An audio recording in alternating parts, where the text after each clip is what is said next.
You might think snakes can regrow lost tails because of their incredible flexibility.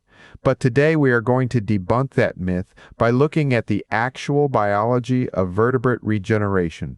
First, let's clarify our common confusion. While legless lizards can regenerate tails, true snakes are actually more specialized and advanced than those lizards.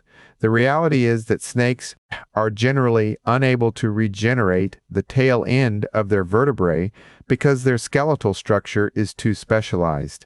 Even more complex parts, like a head, are impossible to regrow since higher vertebrates lack the sophisticated cellular control required for such development. However, we do see behavioral adaptations in neonates. For example, the rattle button serves as a crucial part of their mimetic display to predators.